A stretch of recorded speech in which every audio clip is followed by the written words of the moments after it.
Wow, Lubie, I'm happy that you took this into consideration because I was thinking you would be the hardest guy to move off of this mark. We discussed this briefly yesterday. I'm looking at my alarm clock every morning and thinking, why is this set for 5:30? This is the age of streaming. We're just clinging to an old concept here about morning drive radio that is no longer relevant. People don't even go to work anymore. Now, that was one of the few, if you can take positives away from the COVID-19 period of time, that was one thing, this change, transformation, where there wasn't so much pressure on you to get up in the morning, go flying out of the house, get immersed into just hideous traffic, get all nerved out about driving to work, and by the time you get there, you're a schwitzing, psychotic mess. And then right away, the boss starts screaming at you about something you didn't finish up correctly yesterday, and you just have a miserable day. Here you have a cup of coffee, you pet the dog, maybe even take it for a walk, like you were doing, and you say, wow, life is good. The time! Wake up with Defo, joined by Lubie. Welcome to the Defo Show.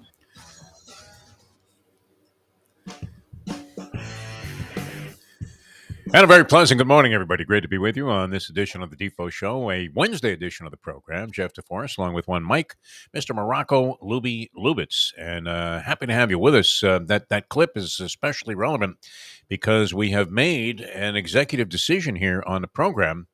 And it is surprising to me that you would be in almost immediate accord with anything that I brought up about changes in the show, Mike Lubie Lubitz. But the post time of 8 o'clock will begin on Monday. So since this is a getaway day for me, and after the show, I'm going to do the things I need to do to get out of town here, take the dogs to the place where they're going to be for the next couple of days, and then make a bunch of arrangements, carry the Mustang's 400-pound suitcase down from upstairs.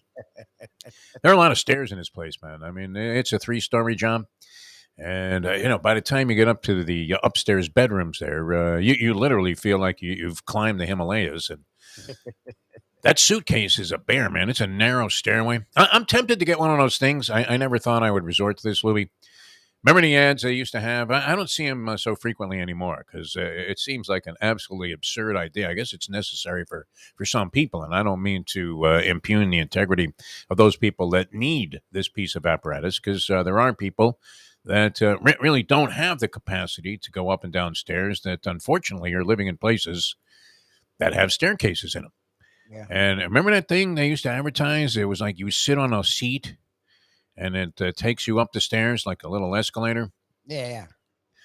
I don't know. Have you ever seen one in anybody's home? I have never seen one, actually.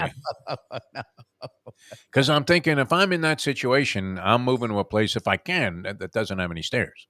Yep. I'm living on the first floor. I'm going to make sure there's a full bathroom on the first floor of any place that I'm living, and I'm planting a couch right there, and I'll be happy to sleep on that. But, I don't know that just getting in and out of that thing looked like it was, somewhat prohibitive. But, that would be the option. I mean, I'm considering that sometime in the near future here. I'm just going to get one of those things that goes up very slowly. What do you do going back down? Just bump your ass down the stairs? I'm not sure. Going down is never actually for me. Going downstairs is tougher than going up with the knees. Once they get to that point there, where one move in any direction can just trigger incredible pain. And you're saying, "Oh, what the hell? I thought I was over that," but doesn't happen that way. Anyway, good to be with you. So I'm heading for Atlantic City, which is one of my favorite spots. A lot of people don't like Atlantic City. They think it's like a trash bin. I don't even know if you would consider it the poor man's Las Vegas, because in reality, it isn't that much like Las Vegas. More so than, you would have, we have many casino operations here in South Florida. And I would say the Hard Rock has kind of some Vegas feel to it, doesn't it? The Hard Rock Hotel and Casino. Yep. The other ones, I mean, even though they're all fine, our good friends at Hialeah Park, you got Magic City Casino, you have you have Miami Highlight as a casino. I haven't really frequented that since they've made that conversion. I want to say that I've never been down there since they became a casino. You have Calder Racecourse, I guess, has a casino operation going, although that's kind of off my path. You have Coconut Creek. You have Gulfstream Park. You have the a classic casino south of the Hard Rock there, across from our good friends at the Delaware Chicken Farm and Seafood Market, which I can't believe Tony Segreto is going to join us later. He's going to make an appearance there tomorrow. And that's a good thing, too, because he can soak up some of the stuff that otherwise Maya would automatically be sliming and grabbing so that, Lubie can only stand there in horror and make a face like you were Colonel Kurtz. The horror. The horror. Kurtz was laid out when he delivered that line. I always thought he was standing up. I didn't realize he was actually on his deathbed. And the image is not a pretty one, right? He's schwitzing. He's got blood all over his face. I dug up that clip because I was trying to find something that was relevant to my first couple of college picks that I made on No Filter, which, I mean, look, we have good people on there. I respect the professor's opinion on college football. Is he just off to a little bit of a slow start this year, or is he unfortunately giving out games on the air that turn out to be his only losers? How is that working? He's getting hit hard, but like we talked about it last night, he and I, he's had years like this where it starts slow, but he always finds a way to end up well over 60%. And I don't think this year will be any different. Last weekend was just weird. It was like every game was a struggle. Like even the games that finished strong for teams, I don't know if they covered. Well, Mark Lawrence leads us into some games that you normally would never consider. In fact, sometimes when he makes his selections, you're thinking this guy's flat out crazy. How could you? I don't care what statistical data or patterns you've looked at. There is no way you're playing Temple over Notre Dame. I mean, even with 472 points. But let's face it. I mean, teams, that have large point spreads to try and cover often don't. I don't know what the percentages are, but I would imagine it's probably somewhere. You would think the bookmakers, knowing the law of averages are very much in their favor, it's probably somewhere around 50-50, right? Giant point spreads. Teams that cover point spreads, what would you consider like a big spread? In college football, you're looking at 25, 30 points. I would say 20 and up. Yeah, I guess 20 and up. 3 touchdowns, right? You're spotting a team, 3 touchdowns. Think about that. Yep. Just to even things up. Just so you would take them into consideration, you have to give them 3 touchdowns right out of the chute, right? Yep. It's kind of like when you knew you had a giant mismatch. You wanted to play with your friends in the playgrounds, the schoolyards, the sandlots, and you wanted to keep your guys together. So you saw that the other team was weaker, and everybody knew it, and you would say, "Yeah, we'll give you 2 touchdowns." What the hell? So you're already up 14-0. But yeah, I would think that averages out. I'm usually tempted to take the points in any giant point spread, just thinking that maybe some of these coaches might have an ounce of mercy in their hearts. And then there's always the fluke thing where Navy gets a field goal to start the game, and so even though they're getting 56 points from USC, it's 59 now, and you feel really good about that. And then you subsequently watch like an unbelievable punishing blowout where the final is USC 71, Navy 3. And those are the only points they put up on the board the entire time. So some good games, as you pointed out. We'll get into that a little bit later on. Some good games on the college slate. Very difficult to pick. How nervous are you about Florida State and Clemson? Going into Clemson, that is a tough place.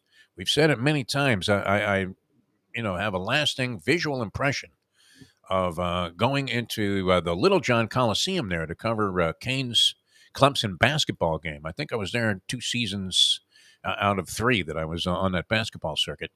And I remember driving into the stadium there. It was sort of like a little bit of a hillbilly version of driving into Chavez Ravine, where there aren't that many roads in and out. I guess the Rose Bowl is kind of like that a little bit. And so you have what seems like a long dirt road leading into the Coliseum there, which is kind of subterranean compared to the rest of the landscape there in that area of the country. And so it seems weird. It seems like you're driving into a pit. Am I portraying this incorrectly, Lubie? That this is my memory. I remember going in there and thinking this would be very intimidating in terms of being a visiting team coming in here to play football, especially with all those crazy people. And they do get the crowd fired up, and they all touch that rock as they come running down, and then they run down into the stadium from a point, a juncture that's above the playing field, right? Don't they come out on like the top row to Clemson team? Yeah, they're like up. All right, so what do you think? A very vulnerable showing. This is one characteristic of your man, Mike Norvell, who we like. I mean, we respect him a great deal. Comes on the show every year. I mean, this is not exactly like you're doing Good Morning America, as witnessed yesterday, which was amazing that Iron Eagle would even be able to find time for us yesterday. I don't know if you guys caught that later in the show. It was actually after our usual post time for departure at 9 o'clock. And it's amazing to me that Iron Eagle, I mean, what game isn't he doing?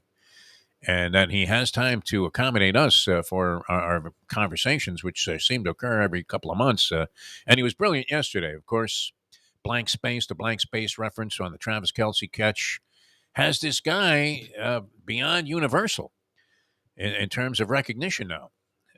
He sort of, flies a little bit under the radar. You're asking yourself, hey, why isn't this guy the number one announcer?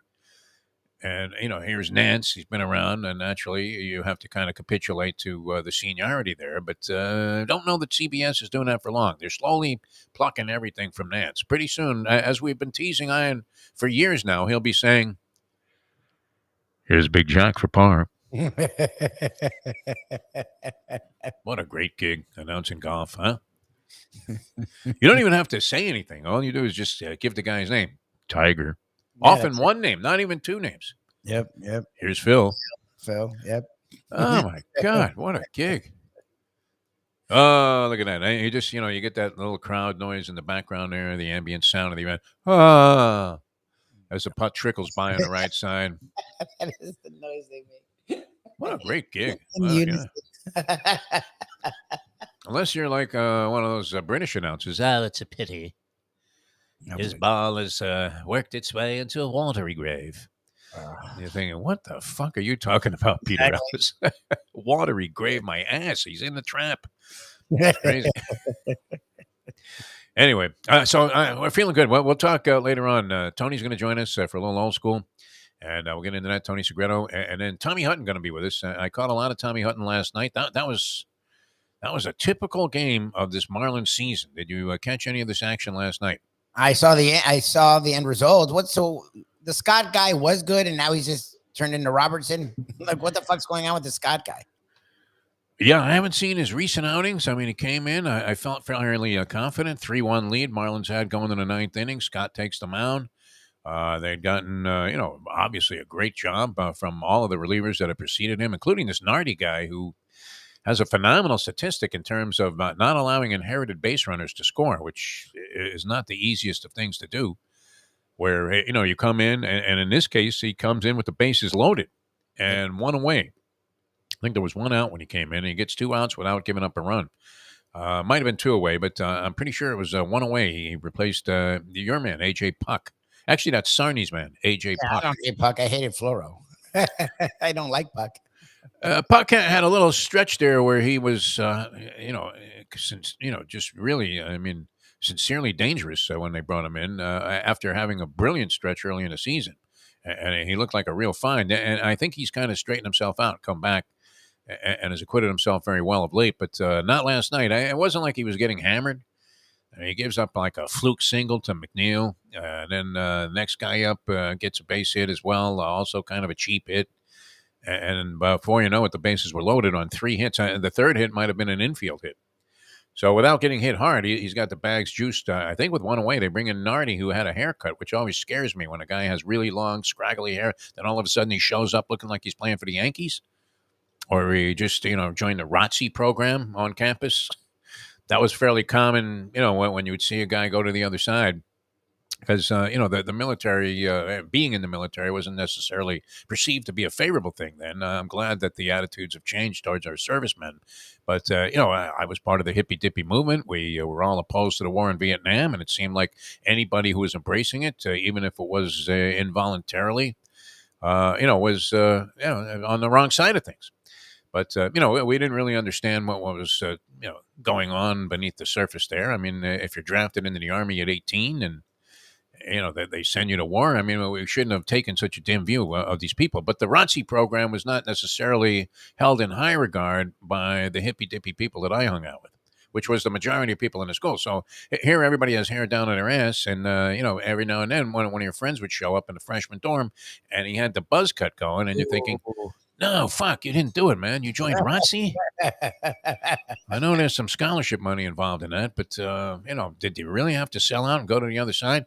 And that's what it scares me. Like Nardi comes in, he had hair like he was Gorilla Monsoon, and then boom, all of a sudden he's got the buzz cut going, and a little thing in the back there. And I thought, well, maybe he's lost like Samson. This is one of those things that you don't. Not David Sampson. He could have shown up with a shaved head, and we wouldn't have given a fuck. It's going back. But so I got a little nervous. He comes in, he gets out of that jam with puck, and then this Scott comes in and blows the game, blows the save in the ninth inning. So it was a weird situation statistically. Is this what would it be? A statistical anomaly where you get the win and a blown save? I love that. The guy fucks up, but then he gets to win. Gare was fucking great for 6 innings, and this schmank blows the goddamn save, and he gets to win. Isn't that bizarre? Think about that. You should have the discretion as the official scorer to award the win back to the starter. That's an interesting thing. We'll bring that up with Tommy Hutton. Yeah. Because in a game like that, where the starter does everything right, 6 innings, I believe he went last night of shutout ball, Braxton Garrett, and he was great. He's been great. Yeah, I mean he's really been.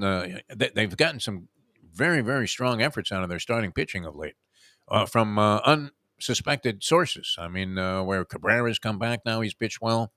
Perez is going to go today. He's got to go against this guy Senga. The thing that makes it all great, though, is I really, I'll be very reluctant to admit this if it was years ago, but now I embrace it wholeheartedly, and not just because this is one year where your team is actually in the mix and in contention for one of those wild card spots, but the added wild card spot has literally been an added infusion of enthusiasm in cities across the country in Major League Baseball, and the race could not be any more exciting in what otherwise, I mean, if you only had the division winner to consider, if you had no wild card teams, the Braves had this thing locked up in June. So you would have essentially been playing for nothing, and here we are living and dying with every pitch. It's just like postseason baseball every night right now for the Marlins, and they get the win. So Scott gives up a couple of runs. So deflating. My God, there's 2 away. Runners on, I guess, second and third, and he gives up a double. I think it was Nemo that had the double, right center field. And really, I mean, I almost fell off the bed. I was just like, how could this happen? You lose that stinking game to the McNeil home run in the ninth inning the night before. Everybody else is, in contention, and they're all winning. You have a race right now where Arizona is a half game up. Philly's got a 3-game lead in the wild card chase. Okay, so are they uncatchable? No. They could fall on their face, but what do you have left? You have about 10 games left in the season. So Philly looks pretty solid there. The rest of these teams, a bunch of them could end up in one of the wild card spots. Yeah, the Marlins are only a game out of the second one, which would be nice if you can get into like a more secure spot. Great.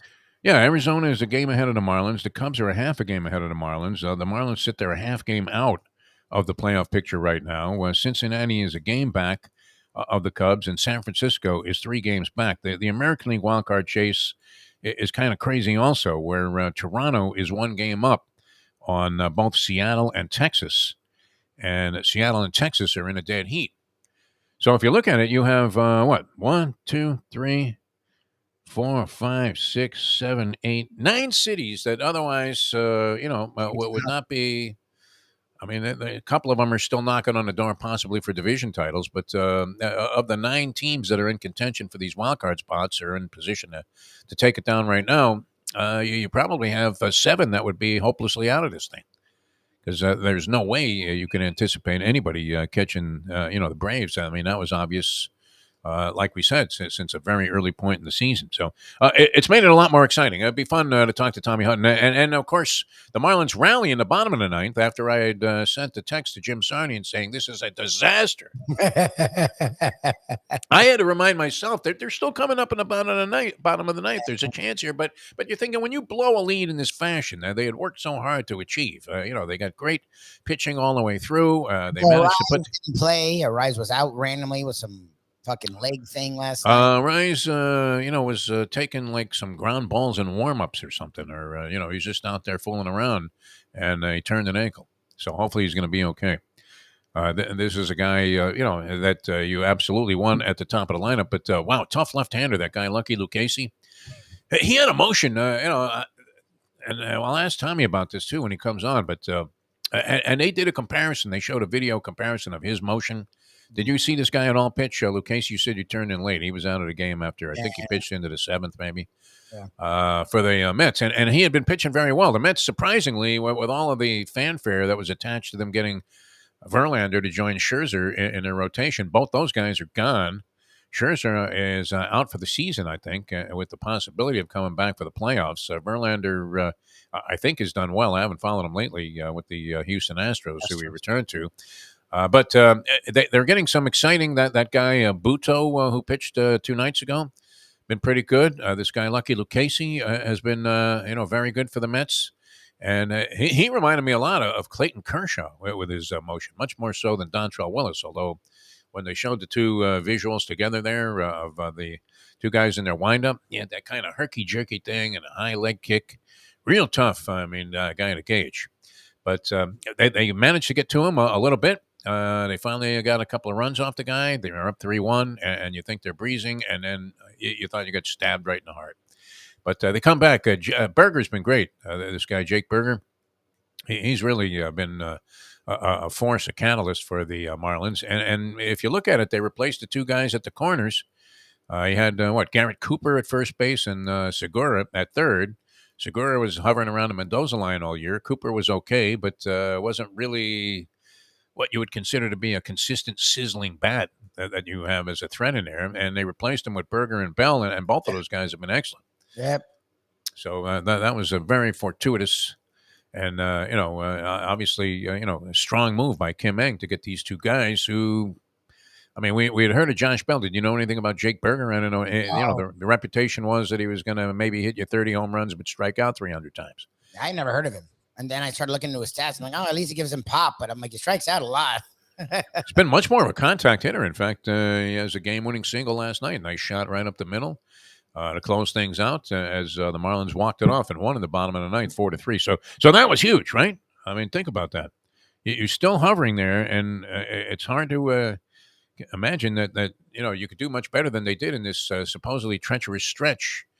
You would have taken the results that you've seen so far any day of the week, and yet they haven't quite been able to significantly gain ground on these other teams and find themselves still a half game out. Senga goes for the Mets today. That kid's good. Cody Senga. He is a Japanese pitcher. I believe this is his first year in the bigs. The Mets got him in the offseason in some kind of bidding war, and he has been excellent. So that's going to be tough. I thought that was going to be an afternoon game today, but it's 6:40 tonight. But every pitch, very exciting, all stimulated by the fact that you have the wild card situation going on in Major League Baseball. Are people interested in this? What do you think, Lubie? I get excited about it. It was a lot of fun. It was an isolated game last night. You didn't have any football competing with it. I wasn't inclined to watch whatever women's volleyball was on ESPN. Oh, no, they had WNBA playoffs. Oh, there you go. Which I tried to get into a little bit. I'm trying to get over the fact that I was so alienated by the WNBA with the We Got Next ad campaign when they first came on the scene. And I was thinking, I don't care if you showed up at my park with that team. I don't care who you had. You could have Rebecca Lobo, Sue Bird, Taurasi. Taurasi I wouldn't want to face in the park, would you? No, I didn't want to face any of them. Imagine getting smoked by a woman. I'm sure I would if it was one of them. Yeah, I guess Sue Bird probably could run rings around me also, even in the heyday, the height of my basketball skills. It's great. But Taurasi would be, you would definitely, if you played Diana Taurasi one-on-one for money, at the height of your ability in basketball. She would annihilate me. What are you talking about? She actually has some size, too. I don't think she's like 5'8". I think she has some size. Taurasi she looks, to be like, 6 feet or something? She's at least 6. Yeah, 6'2". She would annihilate me. If I had scored a basket, I would have been proud of myself. She's one of the greatest ever. You're naming like greats. No, her game, looks more like a man's game than most of the players that you see in the WNBA. There are others now, but Taurasi has been that way since she was at UConn, where you said, wow, yes. Where'd that girl learn how to play ball? She's unbelievable. Yes. Surprised, she doesn't have eligibility left and that Rick Pitino doesn't sign. He's got everybody else going to St. John's. I think he even has Shaq coming back. Pitino's great, man. Does he make it? I mean, would you put money on St. John's? I'm going to be in Atlantic City. Would you put money on St. John's? I wonder if you could bet him to make the Final Four. St. John's. That would have to be a very, very long price at this stage. But maybe that's a premature evaluation. Does it take Rick a year to really have everything kind of settle in? I mean, for like Final Four? I mean, I don't know what their heights are, but I think they'll be interesting. I think it'll be like the Colorado of college basketball. Like for whatever people talk shit about Pitino, and there's a lot of it, they always have eyeballs on him, and he always works. Like literally, Iona the first year, I think they were a tournament caliber team. Like he's going to do something with especially St. John's in the middle of New York City. Are you kidding me? This is, a dream gig, you would think.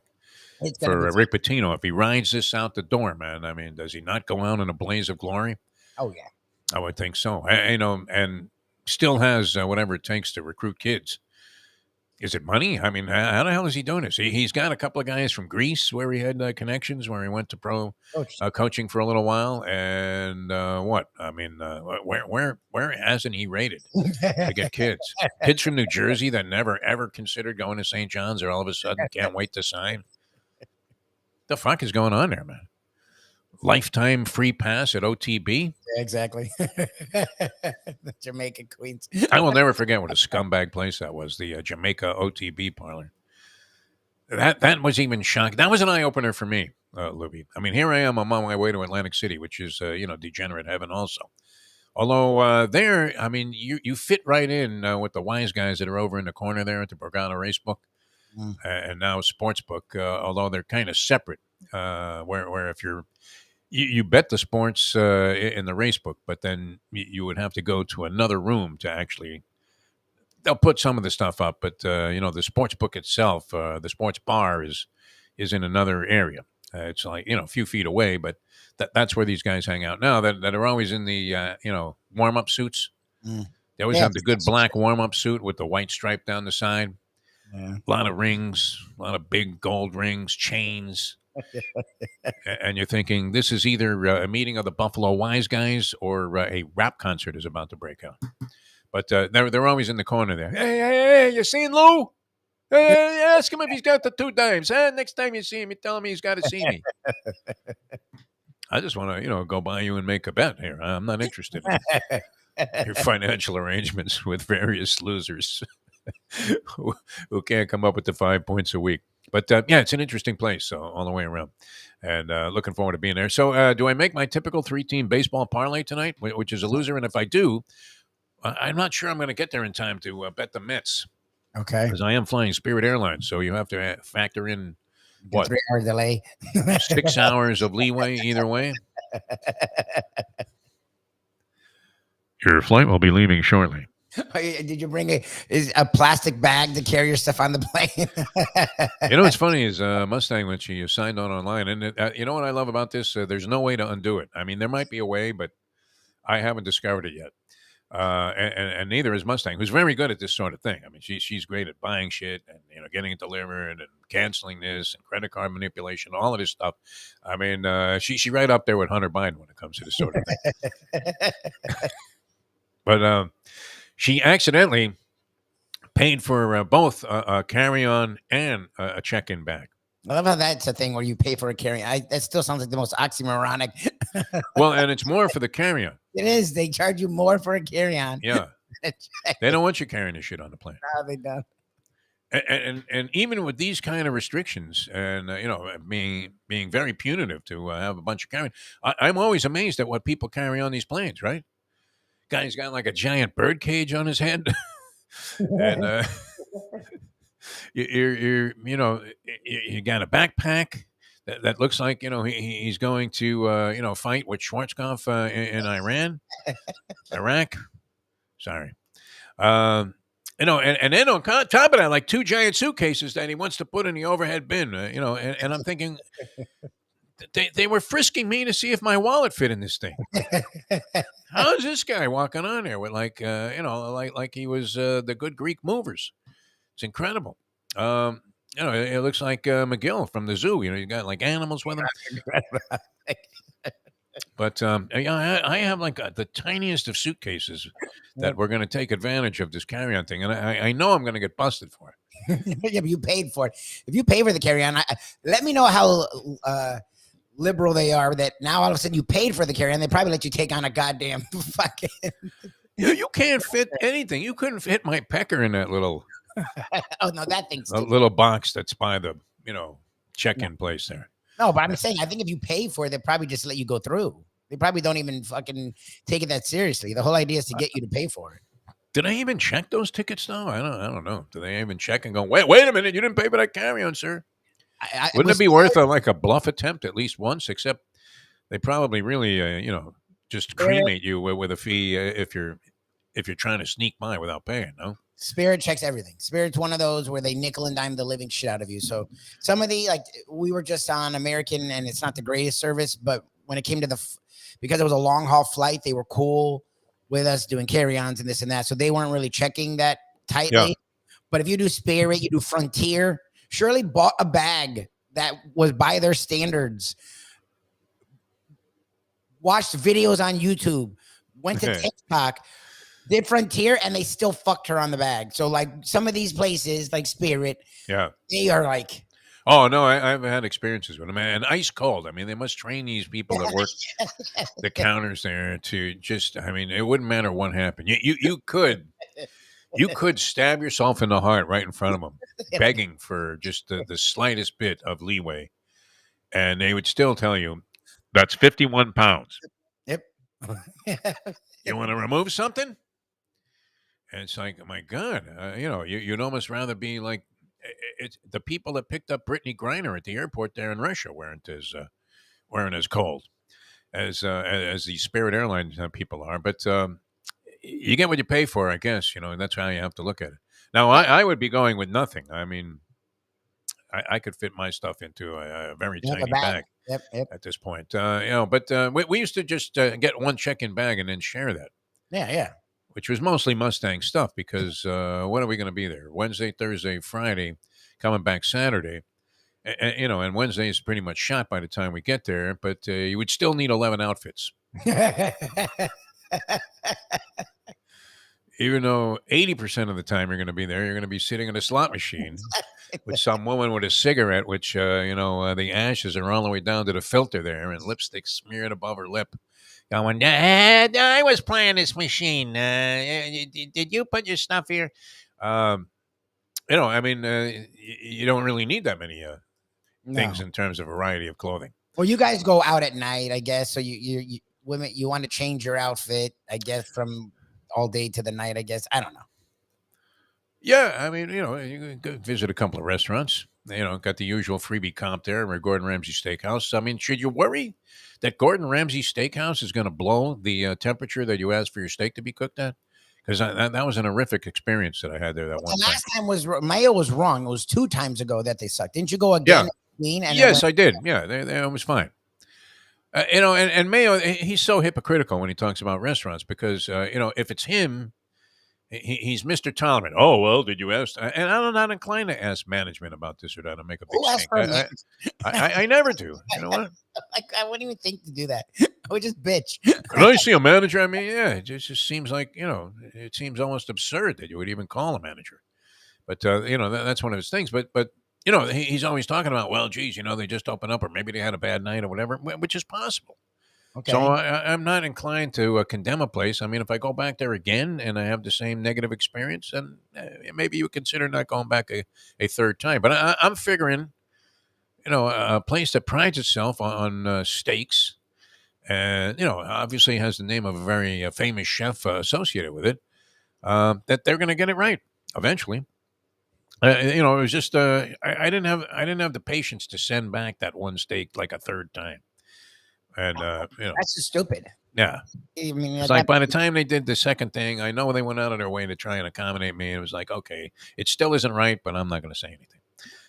Is that a fault? Is that a character flaw? No, I don't. if you've done it once, you realize you're never eating that food. Whatever you send back is only going to come back when everyone's done eating. So you're the fuckhead going, Yeah. okay. Like everyone's done, the check's out. If I order a rare steak, though, and look, this happens too, where the waiter pulls the wrong one. Yep. So somebody else at table 16 ordered a well done steak, which he should have been thrown out of the place immediately to begin with. And your rare steak comes out well done. Yep. Because the guy grabbed the wrong one. Meanwhile, the other guy, at least he could say, "Hey, put more fire on this," but you can't undo a steak. No. So if it's overcooked badly, definitely have to say something about it. The only problem I had, normally their service there is really very accommodating and friendly. Because look, they're sticking it to you, and even if you're not paying, they're getting the money, and your tendency is going to be to tip more generously if you're getting a free meal, right? I mean, would that not be a natural instinct? Do you look at the check and go, okay, it would have been $250. I'm not paying a dime, so here's $50 and just tip 20%. That's kind of lame, isn't it? Don't you have to throw the guy a stick on something like that? You get hooked up, yeah. That's what I've learned from you and the professor. And right. You're eating for free, so take care of the people that are working there. They're working hard, and especially usually the service in these kind of places is really, really good. But when the guy says, "Well, why don't you cut that in the middle there?" Oh yeah, I want to see it. I'm like I'm cutting this little piece off the end there. It's it looks like my sneakers. That was another thing. I had to get ready for this trip here. And, of course, yesterday on my walk of life, I go out in the afternoon. What was this one cloud hovering over Lauderdale by the Sea for like 16 hours? Anybody else in the area here? Rained. Just pouring rain and lightning. It rained. Yeah, it rained a lot from like 7 o'clock on. It just was fucking raining. All right. So I wait, patiently. I'm sitting around here for like 3 hours waiting for a break in the action there so I can get my walk of life in there. It takes about an hour and a half, a little less than that. And so I need like some assurance that, lightning is the one thing that scares me now. I just don't want to be walking around when the lightning is striking nearby or you see the giant bolts and they're too close for comfort. It's one thing you see the little flashes in the clouds. You think, that could be miles from here. But when the bolt comes in and practically, cuts your heartbeat off and you're still walking and you're thinking, okay, I don't know what my options are because I don't bring my phone with me or anything. Oh, God. I just have to finish this. Yeah. Or, maybe the last thing you want to do is have to take cover there for a while and you're standing around for another hour and a half in the rain. So anyway, my one big fear was that my sneakers were going to get soaked. Well, that sucks. Because I'm not a big fan of sticking them in the dryer ever since my mother gave me all kinds of shit when I stuck my PF Flyers in the dryer with her delicates one time. I think she was like going to a wedding, my aunt's daughter, my cousin. And, she had all a bunch of stuff in the dryer there. And I threw these PF Flyers in there, stinky, dirty, mucked up PF Flyers. We'd been playing football in the mud. And, I'll never forget the horror on her face, speaking of Colonel Kurtz, when she found them in there. So I'm a little reluctant to throw sneakers in the dryer. I don't know. How do you feel about that? Sneakers in the dryer to get them. It ruins them. That's my problem. It doesn't automatically just like not every shoe is meant to go in there. I've had shoes like break apart when you put them in the washer or the dryer. That's the only thing. Yeah. You're thinking you're doing some damage, man. It's like chemotherapy for a sneaker. Yeah. It'll fade them too. That's the other thing. Black shoes will get faded badly if you put them in like the dryer, and I hate that. That's the worst. These seem to survive it pretty well. Well, the ones you have, I think, are like cloth. I think those would actually be perfect, and they're like a gray, so I think those would be fine in like a dryer situation. Yeah, I just got a new pair. They're black, as you said, but I think they came out of this okay. Okay, which is good. But that was a big thing. I was so fearful that these shoes were going to get soaked yesterday, and then I get caught in like a half hour of rain, and then it seemed like it never ended. Yep. Never ended yesterday. I mean, it was Lake Como out there. It was like the Northeast. I get a small pizza and maybe some Zeps and sit back and drink a limoncello. It was such ugliness. But anyway, off to Atlantic City. That's going to be a lot of fun.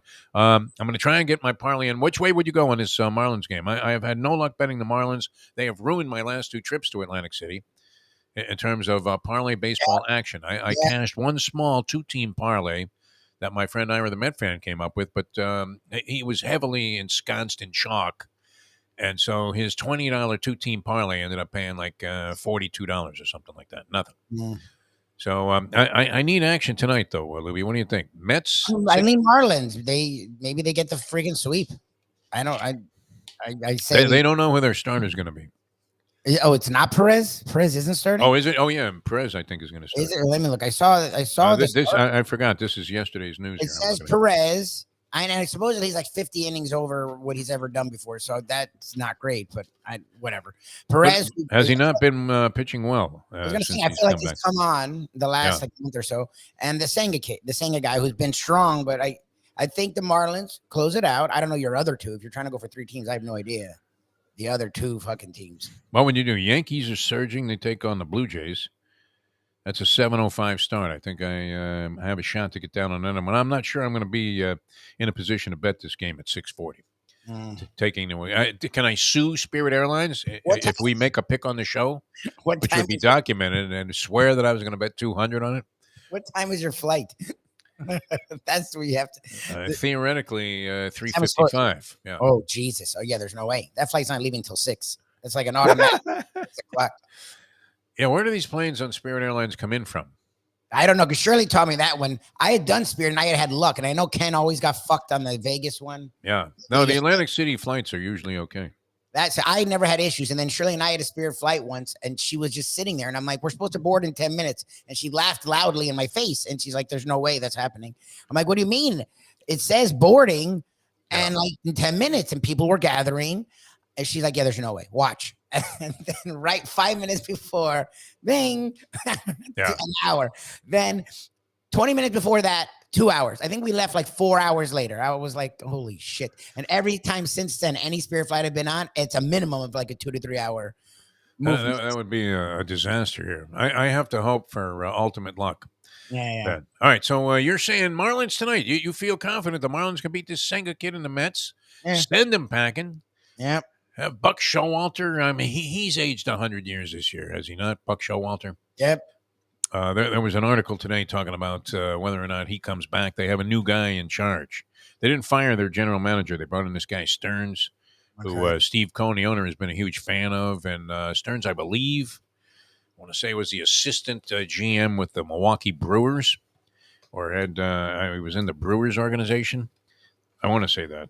And anyway, highly regarded, and now he's above the general manager. Okay. So it would make some sense that maybe he would be evaluating. Showalter's been with the Mets 2 years. This year was a disaster, but what was it the Buckaroos' fault? I mean, did he forget how to manage? I'm not sure.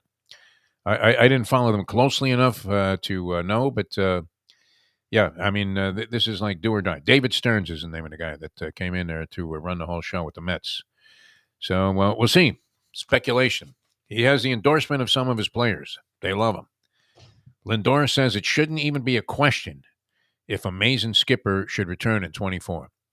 So they're dealing with those questions, and we're looking at possibly why wouldn't the skipper there, Skip Schumacher, be manager of the year if the Marlins make the postseason with a team that was supposed to be like at best. I mean, it should be in conversation. Look, especially when we thought all those one-run games. We thought the season was done, and they came back, fought right back, and they've been in the thick of the playoff hunt the entire year. Even when they struggled, they still were within 5 games. I mean, it's a testament to what he's done. Kim Ng has done a great job. As much as I've given her shit, she went for it, and her moves have worked. Like Chisholm woke up. Like they sent Perez Chisholm against left-handed hitting, though. I would not have this guy in a lineup. I'm sorry. Okay. I was left-handed pitching. You know more than I do. I haven't studied it like Cerny. I don't know. No, I mean, the stats are startling in regard to that. I know he had started to, he had the 2 grand slams there in back-to-back games, one in each game, and knocked in a bunch of runs. His average had climbed to about 260. I think it's down around 250 again. But against left-handers, the guy's lost in space. I mean, there are certain guys that just this is a major problem if you're going to be, a big-time star in Major League Baseball and be worthy of all of the sizzle that surrounds him. And he's a very exciting player when he's on, and even when he screws up, he's still an exciting player to watch. Although, it's the typical thing, you dumbass. But, as Tommy Hutton pointed out, sometimes, the skills that he has are a blessing, and sometimes they can almost be to his detriment because Yeah. he knows he has the big arm, so he might, throw to the wrong base, trying to nail a guy that he has no chance to get, that type of thing. He takes off for, fly ball, and he's so fast, he ends up that was that play in left field a couple of games, about a couple of weeks ago, where he crashed into Dela Cruz. Only because he was flying, and had this amazing speed. But if you're going to hit 100 against, you may as well be hitting one-handed against left-handed pitching. I think he's hitting around 100 against left-handed pitching this year. Oh God, Like 1 for 10. That's not good, Lubie. no, that's bad. That's really bad, especially if you're supposed to be a meat of the order guy and a guy that the organization being built around.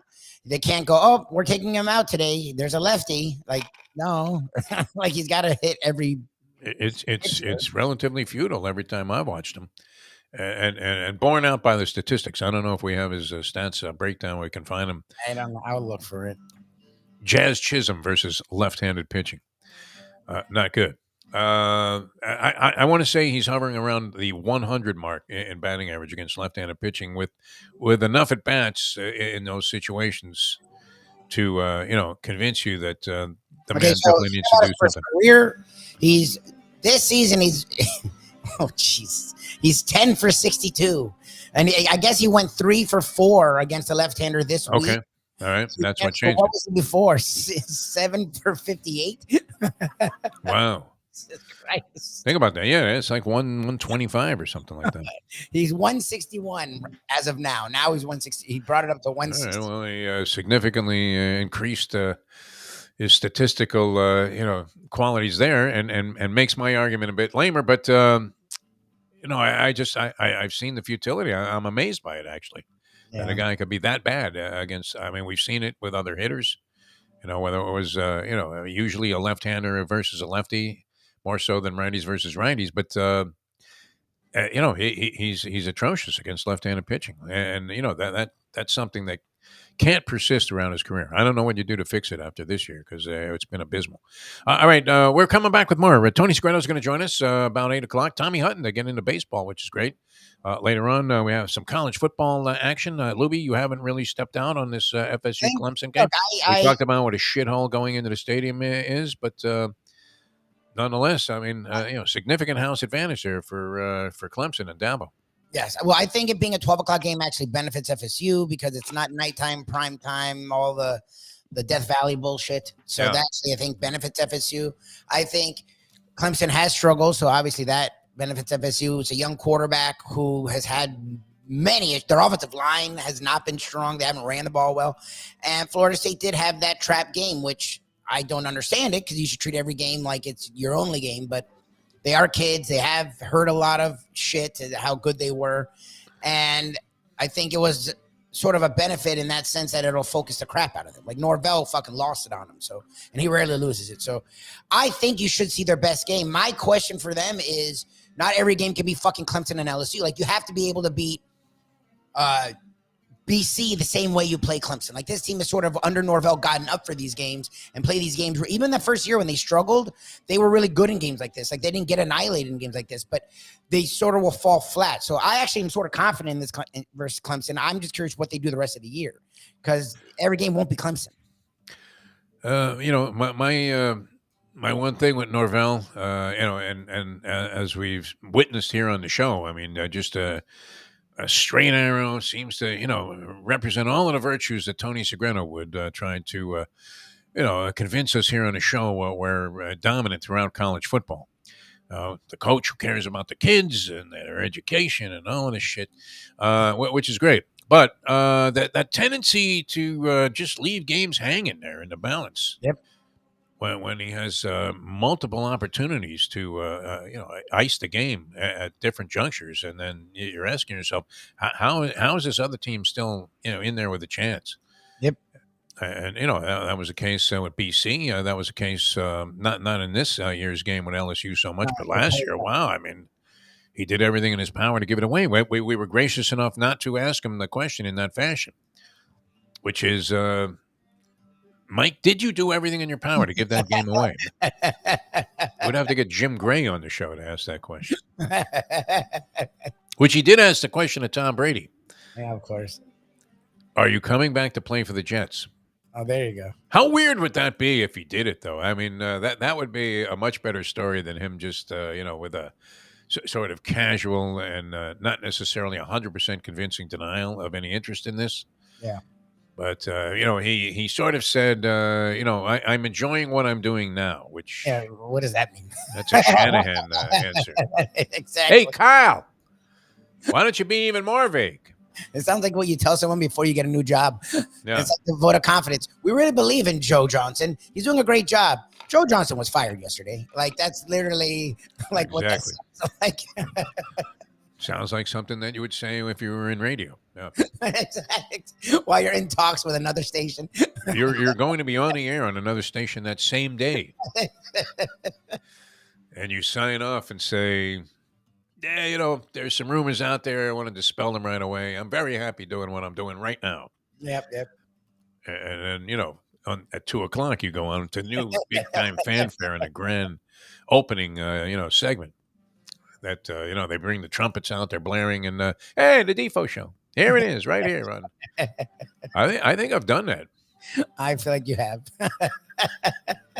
I know I've been on stations the next day after leaving a place, but I don't know if I want to say yes to the idea that I've been on a station the same day that I quit another job. Oh, that's great. While professing how happy I am. I mean, so, what is Tom Brady going to say? Does that mean... can you imagine if he came back and quarterbacked the Jets? I hate... How insane would that be? I mean, it's actually... It's so far-fetched that it has an element of intrigue to it that I almost hope it happens. Right? I mean, why would I care anyway? But what a story, huh? It would just be fun. I hate the Jets, and I can't stand him. But I hate Patriots as well. So to see the Patriots have to be like, what the fuck? Yeah. Well, and, with the Zach Wilson thing, isn't it very much like, you decide maybe I can reconcile with the ex after 2 years apart, right? You got divorced. You stayed in touch because of the kids. And then for some reason it hits you. Like you're thinking, yeah, you know what? Well, why don't we go out to dinner and see if we can't, get involved again? And then while you're sitting there at dinner, you realize, what kind of fucking idea was this? It's never going to happen, right? Same problems arise, and that's exactly what happened though with Zach Wilson. Same exact problems. Yep. And there was, what is it? Garrett Wilson, right? Wilson, yeah. He made a big play. He got a big touchdown. He made a big play, but he caught 2 passes in the game. Yes. That's not happening if you have a real quarterback. No, impossible. That guy's a stud. Even with Belichick, putting 6 guys on Tyreek Hill and playing this, like 3-man umbrella defense, which when was the last time you saw that? Where they had safeties in an umbrella all across, the stripe like 15 yards deep. There was no way they were going to let a guy escape here. I mean, this was going to be tougher than escaping from Dannemora, getting Tyreek Hill down the field there, whether he caught the ball underneath or over the top. And, still he was a factor in the game. I mean, he didn't have a lot of yards, but he made a couple of key catches. And, he does that thing that we always appreciated about Mark Clayton, where, and I don't think people realized how tough this guy was in difficult spots. And Hill is becoming that guy, right? I mean, you're talking about a very complete receiver. So, can you imagine? I mean, you have to be able to get this ball to Wilson, the receiver. Yes. And if you're not going to be able to do that, which was the problem that Zach Wilson had before. Mm-hmm. So how all of a sudden magically is that just going to turn around? I don't know what people were buying here. Did you ever try to patch things up with any of your exes, Lubie? I was always a strict, once a breakup happens, whether it's on my end or their end, it's done. Yeah. The ex, before my ex-wife, resurfaced after her, but we went on I don't know if it was a date. We hung out and it just was weird. And then it fizzled. I never actually redated anyone. It just, I don't know. It always felt weird to me. Once you end it, you end it. Whatever the reason is. Same problems are going to arise again, Zach. Yep.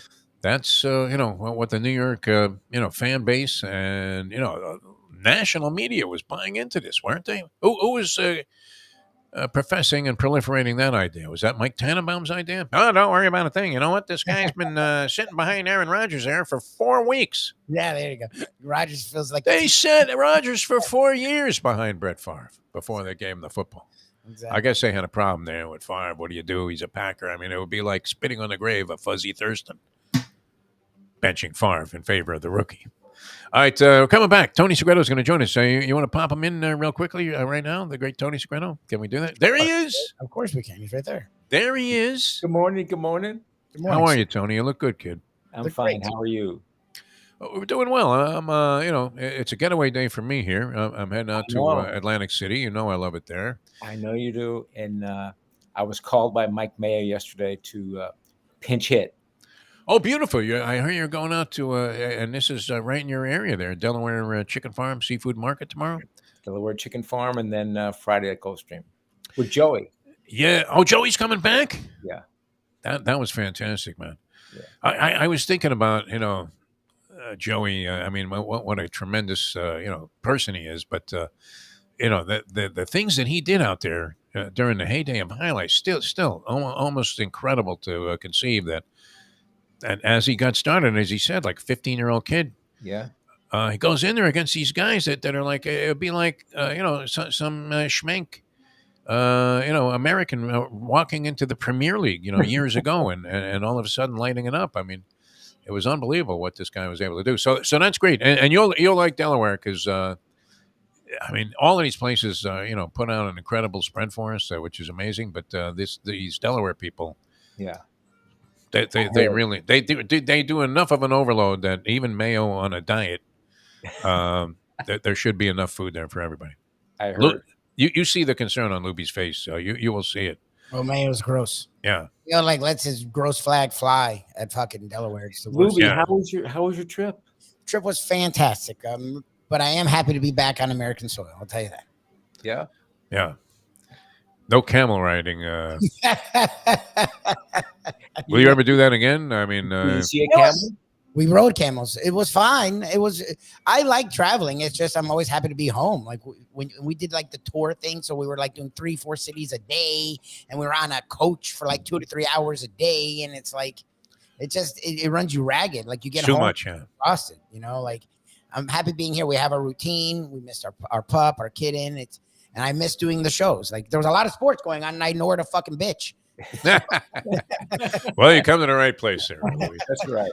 All right, we're going to come back with Tony Segreto and a little old school brought to you by Texas Roadhouse Restaurants, one of the great places anywhere that you find a Texas Roadhouse, which is pretty much everywhere around the country. I mean, how many? Do we know the number of locations they have? 250. Oh, Would you say 400? I think they're in like the 400. I don't know. I'll text Ed again because I didn't hear from him this week, but I know it's like some ridiculous because every day they're like putting up new ones. It's like 400, 420. Yeah. It's great. And Ed Garcia, of course, I mean, he represents and epitomizes, the reasons for the success of the restaurants overall with the number of restaurants he manages here. And I think, he has a piece of, so he's got a personal stake and no pun intended, as Tony would say, in virtually all of the locations that he goes to. And it's just fantastic. I mean, when you see, the level of care they put into what they do every single day, as he talks about on the show, it's great. They won't be able to join us. What is he getting ready for the Rutgers game? Exactly. This first big challenge for the Wolverines. You like to ride them about that. I don't. I have a tendency, with anybody who's sponsoring the show, it's okay. But you give them a lot of shit about about Michigan's schedule so far. Really?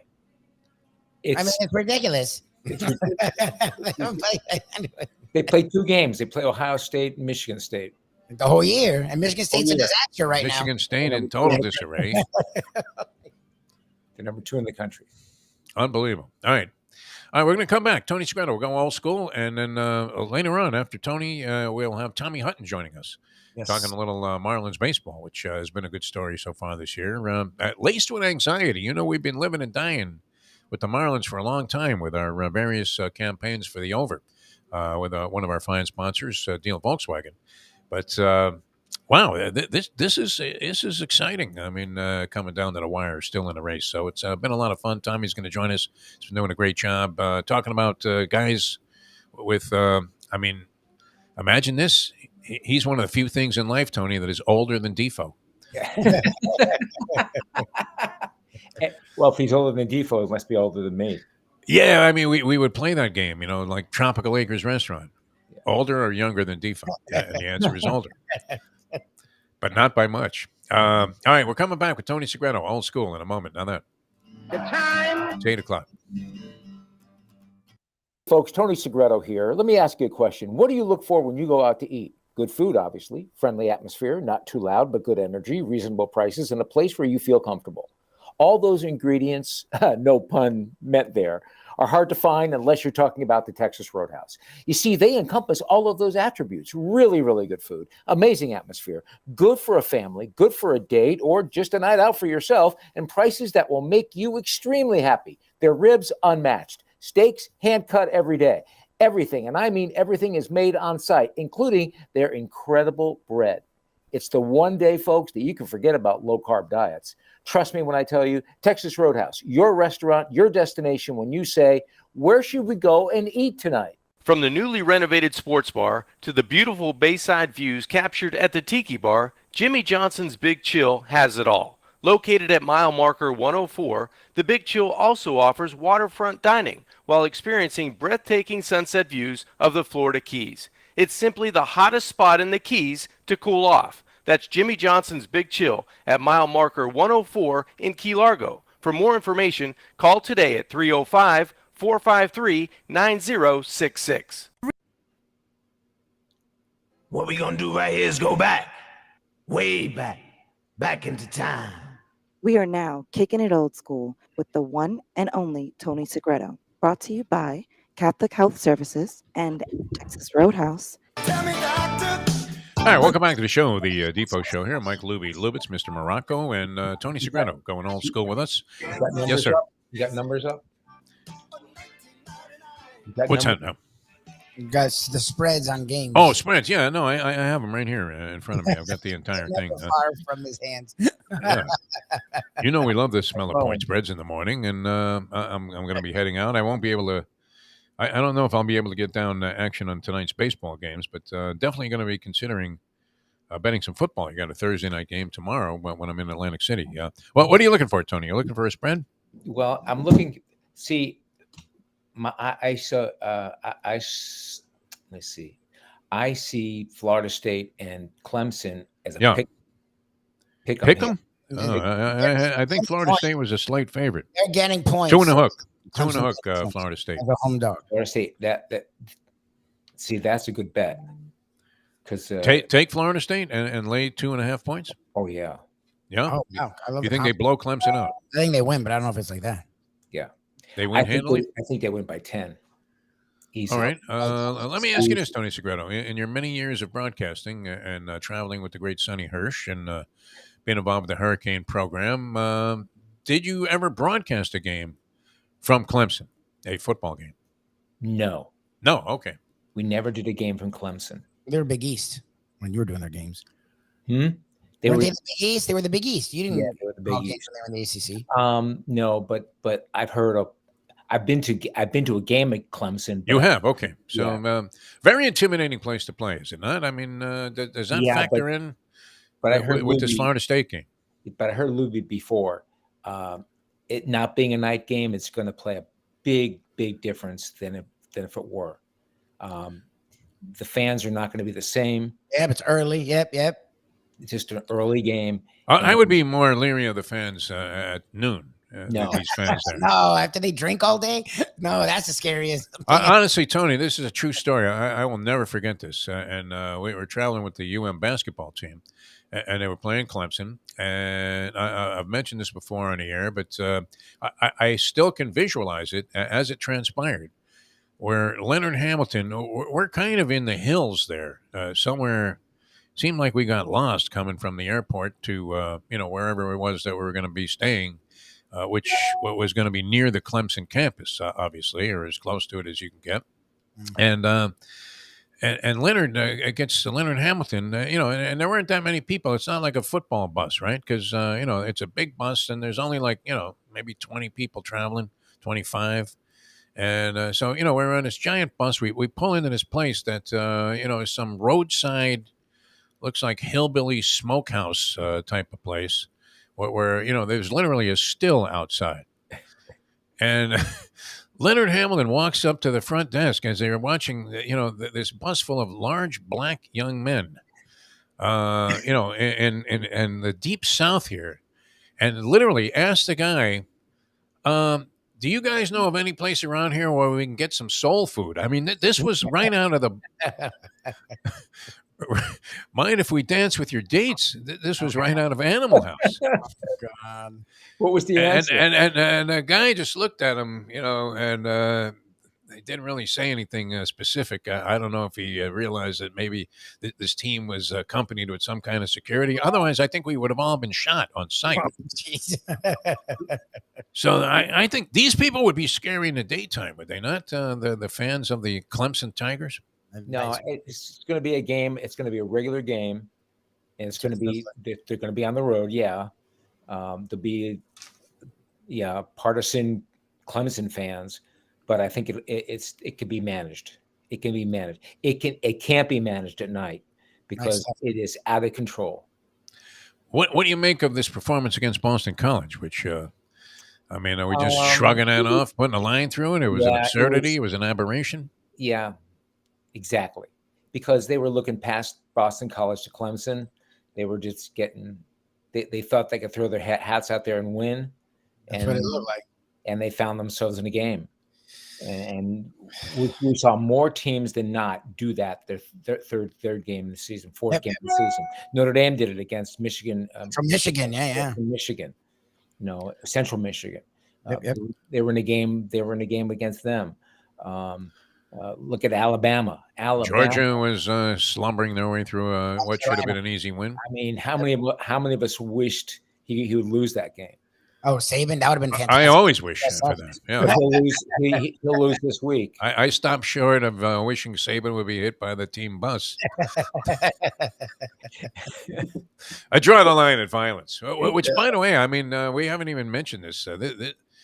I was looking on social media, and they had a clip of like a bunch of guys just beating the shit out of each other in the stands. And this wasn't even the game, the Patriot Dolphin game, where a fan actually was killed as a result of an exchange of punches in the stands. Oh, jeez. A Patriots fan, a longtime Patriots season ticket holder, and I don't know, what provoked it or how it came about, or whether.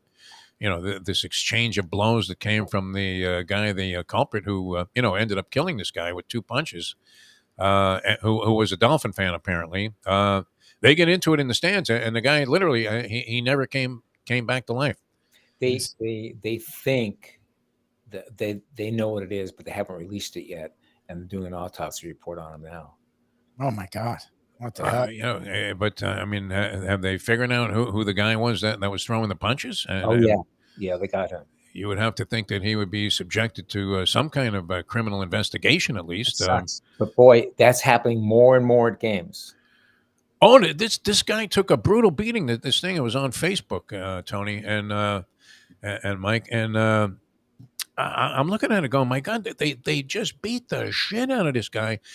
He seemed to be the guy that was provoking. Probably. The argument or the violence, and he's giving it I'm coming after you. And then somehow he got into a situation where he became vulnerable, and 20 guys kicked the living shit out of this guy. Well, you know what happens? You go to a game, they're drinking, they're passionate, they don't want anything said about their team. And one person just pops off, and boom! It's I've seen it more often than not. There was another clip on the news last night where a guy was being escorted out of a game in handcuffs. Yeah, and then as he was, in the custody of the police who were taking him out of this, he was outside the stadium. he viciously headbutts a guy like he was Bobo Brazil, and does it while he's in the police are actually handling the guy, and he's in handcuffs, and he goes and he headbutts the guy that he was having whatever this dispute was with, Again, and knocks the guy out cold. This was helmet to helmet.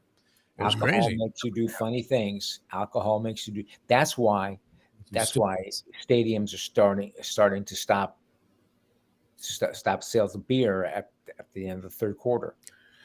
Does that really help the situation? Because think about it. I mean, they're encouraging you to get there at 8 a.m. Yeah. and start drinking like you're wheeling a keg out of your Toyota Corolla. You're drinking like 2 fists. Yeah, exactly. Before it even starts. I mean, you got one of those snakes of the cups that I always like, and you're thinking, did that one guy drink all of those beers? Yeah. Is that possible? They got the whole slinky of cups, and they're walking around. It's like 50 of them. Yeah, crazy. I mean, fan violence. It's the escalation of it to the point where I'm sure it's not unprecedented where somebody has died as a result of some violent action in the stands. But wow, I mean, the proliferation of this now, it just seems like virtually every stadium is having one of these incidents every single week. It's kind of scary to think about bringing your kids to a game, which you hate to see. All right, so you like Florida State, both of you guys. I mean, Tony, I want to hear what Lubie says. Well, Lubie, I think, is confident. No, I'm not calling double digits right now, but I think Clemson has struggled, and everything they're not good at is FSU strong up front. So if they have a bad offensive line, FSU should excel there. Their defensive backs have sort of struggled in FSU's passing game until the fourth quarter last week. Has been one of the stronger passing games. Norvell, up until that fourth quarter, has been really good at coaching. He's really gotten them focused, and I don't know what the fuck happened in the fourth quarter where he couldn't bring them back. It just snowballed. But that's the kind of thing coaches use sort of with a sly, wry smile, like, okay, we got to win, and now I have a lot to use. And if you've watched his post-game speech, it was fucking great. It's gone viral. I think the team focuses, and I think they do get a win. And I think in the end it'll be decisive. I said it with Defo. My curiosity is, how do you keep this team's focus when it's not Clemson and LSU? Even Notre Dame 2 years ago, when they weren't good, they almost beat Notre Dame.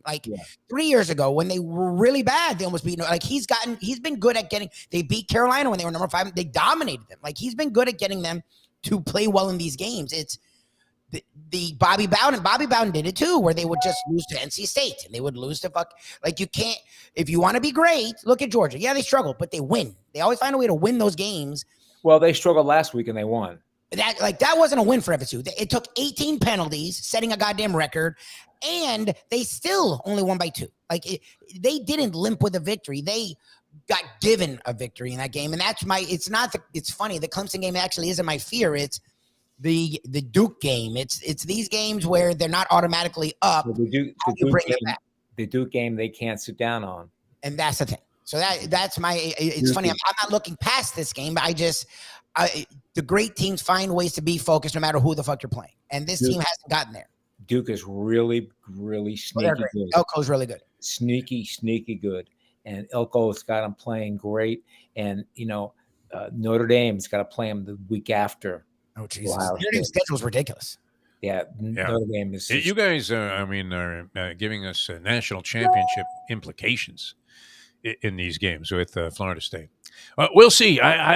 You know what? I'm not a fan of Clemson. I normally find myself. Normally, even abnormally, I find myself rooting against them. They're one of the teams I root against every time they take the field. I hate them like poison, just figuratively. Obviously, I don't hate these kids, these student athletes that Dabo's recruited, but there's just something about them I don't like. Yeah. And maybe it was from my experience there with Leonard Hamilton. That's possible, right? Because I was, maybe among 3 white guys that were on that bus. Oh, Jesus. And we're in the deep South, Tony. Deep South. Right. You can't get any deeper than Clemson. It's squat down like a pig time. Did you find the soul place? No, to say that was taken, with a slight dose of amusement by these people. was an understatement. So tell me what you think about Colorado and Oregon, Oh God. Mississippi, Alabama, Yeah, the slate's UCLA, ridiculous. Utah. I think I'm going to let Skippy, my dog, pick Colorado and Oregon. No, I don't know. I mean, Colorado's the story. Prime, is on 60 Minutes being portrayed, with a personal a feature on him. And it's interesting. It's a great story. It really is. You would have to say, it has its elements of everything that is good about life and everything that is evil about college football, all rolled into one. Yeah, it is. And to his credit, he makes college football seem he makes it he puts it right there. It's a prime time. It's gotten national friggin' focus. They're on 60 Minutes. I mean, they cut short the piece with Zelensky. The guy's fighting Putin with every ounce of force and a lot of American support. And they said, "Oh, okay, hey, Vlad, enough. All right, we got prime time coming up. Deion Sanders." And they cut him off there and put up this story about Colorado football. They won one stinking game last year, so he definitely is somebody that's going to get attention. Lubie shaking his head.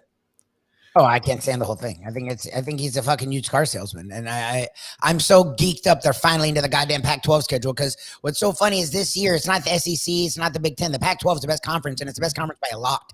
Like every team they have has a quarterback that will probably be quarterbacks. Like every quarterback will probably play in the NFL, including Shedeur Sanders. I'm just happy to see them because everyone's giving them all this help. Nebraska sucks. Like Nebraska's a total disaster. TCU is not, well, the national runner-up. Yeah, they're not the same team. If you watch TCU outside of that Colorado game, they're not the same team. And then Colorado State was supposed to be their easy game, and they should have lost. If Jay Norvell just got out of his own goddamn way and kept playing football and didn't go Dave Wanstead the fourth quarter, they would have rolled Colorado. I'm so geeked up that they're playing Bo Nix, Caleb Williams, Michael Penix Jr., Chip Kelly. I'm geeked up to see this goddamn story put the fucking bed. Obviously, his sentiments about Deion Sanders are not particularly flattering. Yes. I hit a nerve. Yeah. It's a very. What about Alabama and Arkansas? Ole Miss. Ole Miss. I've been Ole Miss. Yeah. Well, we're hoping Ole Miss wins because there's nothing better. I mean, you know what? I do have to. If I was going to, say that I said something that really wasn't appropriate about Nick Saban when he was saying before the season that he couldn't name his starting quarterback, and we thought it was just Nick being his usual asshole self. That he had his pick of the litter from any number of hamburger All-Americans, and any one of them would suffice. And most teams would cover the backups.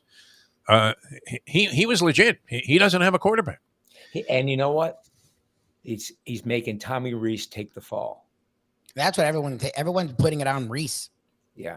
Yeah. Well, it can't be Nick. This was one of my favorite sports cliches. What did he all of a sudden forget how to coach? Yeah. Yeah. Yes. It happens, man. I mean, I don't know. You probably wouldn't want to say this. The implications were even there on the great Don Shula, Tony. You had to entertain many a question. Where, would Shoes secretly take you aside before those coaches shows late in his career and say, listen, Tony, don't be asking anything about the game passing me by. No. Because if you do, I'm going to take the mic off and throw it in your face and walk off. No, I mean, you wouldn't be inclined to do that on his own show, but, By the way, I do want to... It's not as if they're not sensitive to this question. I do want to say one thing before we go on. The world of football, including the pros, is mourning the death of Buddy Tevens. Oh, I don't know that. Okay. Oh, yeah. What was he, the Dartmouth coach? Buddy Tevens was a great man. David Shula's closest friend. Oh, yeah? That's right. He went there. He was the reason he went back. And just a great, great man. And to see him die like that, just a shame. And it's a shame. We'll all miss him for sure. Yeah, I wasn't that familiar with the guy, but all of the sentiments that you expressed seem to be universal. So, a guy who is genuinely well respected. All right. Now listen, Here's the game. I'm amazed you didn't get on this one, Tony. Come on. wait. Yeah. Notre Dame, Ohio State. Thank you, Tony Yes, Segreto. that was the Mr. last one. Fighting Irish. That was the last one I was going to. Miami Temple. Miami win by. Well, Miami. How could you even bring up Temple? Even in the high holidays. Now, holidays. Ohio State, Notre Dame. There you go. I don't know what to do. Notre Dame looks better right now. You want to talk about quarterback issues? They finally named their quarterback, but their offense has struggled. Notre Dame looks like a real football team with a real quarterback. Yeah, and they had the defense. Yeah, when you 3 points you have to lay on the road with Ohio State. What do you think, Tony Segreto? How many of those points do you see as being like lining up like like that bone-in ribeye I'm going to have tonight at Gordon Ramsay Steak at Harris? Yeah. So like $90 a pop, but it's I like comp. Notre Dame. I like Notre Dame. You like Notre Dame? Notre Dame that way. Yeah, I think. Okay, I mean, but you would like Notre Dame because you're not an Ohio State fan. I think they're going to be geeked up. It's going to be a night game. It's South Bend. Oh, it's Jesus. going to be. It's going to be a night game. It's going to be lights out. The fans are going to be nuts. Yeah, and I just think Notre Dame is primed to win the game. A big game, yeah. All right. Yeah. Sam Hartman, the only guy that's been in college football longer than Sam Hartman is this kid at Miami that's going for his ninth year of eligibility, Cam McCormick. Bo Nix is longer than Sam Hartman. It's not. Imagine 9 years of college, though, Tony. Unless you're going to be a neurosurgeon, like yeah, exactly. Somebody said, Bo Nix is leading the college football in passing. What? Bo Nix? Bo Nix? It was like Bo Nix that was at Auburn. Is that the same Bo Nix that was at? Yeah. Who was the guy? Chris Wenke was the guy that was at Florida State for 11 years. Yeah. He was older than Bobby Bowden when he left the school. Who do you like in the game? I don't know. I haven't seen Ohio State. They I guess haven't played anybody like a bunch of these other big time schools of merit yet. Notre Dame has been impressive. I was a Hartman fan. I liked what he did at Wake Forest. It doesn't look like he's going to have any trouble finding a girlfriend either. The guy's got striking good looks. Seems to do all the right things, and probably has a very very solid treasure chest full of cash after somehow just deciding out of nowhere after all those years at Wake Forest. You know what? I'm feeling a real religious epiphany here. And I want to go and play underneath touchdown Jesus. Yeah, exactly. Call me Newt. But he does. He gives you a passing game that they didn't have before, and I like Freeman, the coach. I think he's somebody. You could root for this guy even if you hate Notre Dame. Yeah. I'm going to root for Notre Dame because I also am anti-Ohio State. I don't know. I would be inclined to take the points and agree with you, Tony, but I'm off to kind of a slow start here to the college football season, as in 0-2. 0-2. 0-2. Yeah, I took and I did this on the advice of a couple of people, which I don't want to. I don't want to go Trump and start pointing fingers everywhere but at me. But, because I made the selections publicly and I was willing to plagiarize their thoughts and, go ahead and quote, with Mark Lawrence, he had some thing where a team was like 1-10 in this situation. It was Appalachian State. So they were laying 8.5 to East Carolina, the pesky Pirates we often talk about. And they buried East Carolina. I mean, what were they going to do? They had just almost knocked off North Carolina, for God's sake. They were about to wipe out the entire state. If they have South Carolina this week, I'm going with them too. But we had that one. And then the Gators, they did kind of surprise me because I watched that opening game and I didn't see. No, they sucked. I guess they played the next week and won. Mm-hmm. But in the season opener, I mean, they got smoked and they didn't look bad. That guy Mertz looked like Ethel Mertz playing quarterback. And And I wasn't convinced. I don't know that enough about Napier to say whether he's going to work out, and be a terrific coach there or not. He seems like a decent guy, even though he is coaching the Gators. But they surprised me because the professor was in love with Tennessee in that game, laying 6 points, and from the start, it was obviously going to go south. Yeah, Because the Gators were in complete command of that ball game, and then Josh Heupel with that horseshit timeout he called with 7 seconds to go. What was that going to accomplish? That was hideous. I want to win the game.